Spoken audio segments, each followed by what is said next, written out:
I absolutely hate how shallow LinkedIn analytics are, so I went ahead and built my own engine because it's a pain to filter your posts from the past on LinkedIn, as well as get some useful data or information or insights out of your LinkedIn data.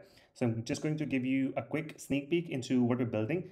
And yeah, so starting off from the top, you can set the time range of analysis for your LinkedIn data. So you can see top level items like in the last say 65 days, the average number of reactions and comments that you got on your post. You can see how many posts you've made with images, text only, videos, so on and so forth, your top performing posts. You can have a look at all of your posts, which I will show you in a little while. You can see the number of reactions, comments, and shares that you got. You can see the engagement over time.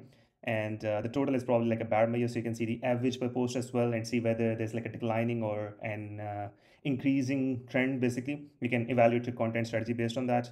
You can have a look at the days on which your particular audience is most active. So you get more engagement.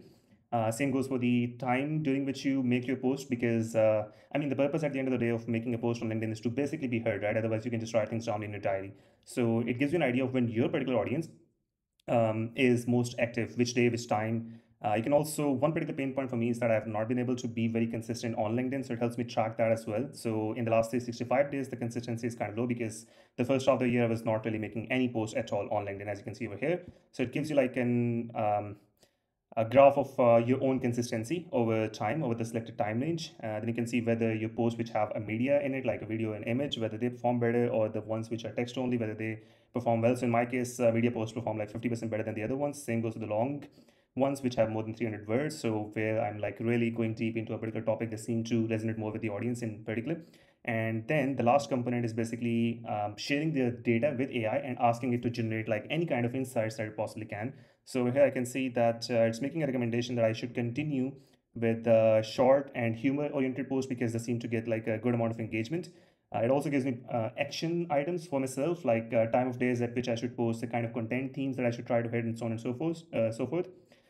One thing that I particularly like, which we have built, is that you can just chat with the LinkedIn data. So imagine you've got access to ChatGPT, but it already has all of your LinkedIn background. So you can ask it stuff like, have a look at my skills, experiences, my current bio, and then recommend 3 headlines that would resonate with my audience. So this is the kind of service offering that I have. So on and so forth, just recommend me taglines, or you could ask it to improve your bio and so on and so forth. So in this case, I asked it what topics resonate with my audience, and it gives me a detailed insight with example posts as well in terms of what resonates with my audience and what doesn't work. The last thing that I wanted to show is you can basically filter your post on LinkedIn. So if you take LinkedIn seriously, you probably would have felt this pain as well, which is that it's really hard to sort of view your old post on LinkedIn. So this one basically helps with that. I can have a look at all the posts which had videos in it. So let me select a wider time range because I don't think I've made any post with video in it in the last 30 days. So let's go with last 180 days, and then we can filter by videos only. So I can basically quickly have all the posts where I did include a video in the last 180 days, see how they kind of perform and whether I should be investing that much in videos. In this particular case, it does seem like, yeah, they do seem to perform fairly well. You can also filter by engagements in the last 180 days if you want to just have a look at all the posts which like performed really well. So you can basically hit that a bit more. This is basically for that. So we haven't publicly launched this yet, but if you would like access to that, just drop a comment in the comment section, just say analytics or something of that sort, and I'll share the link with you for you to try it out for free when we launch. Thank you.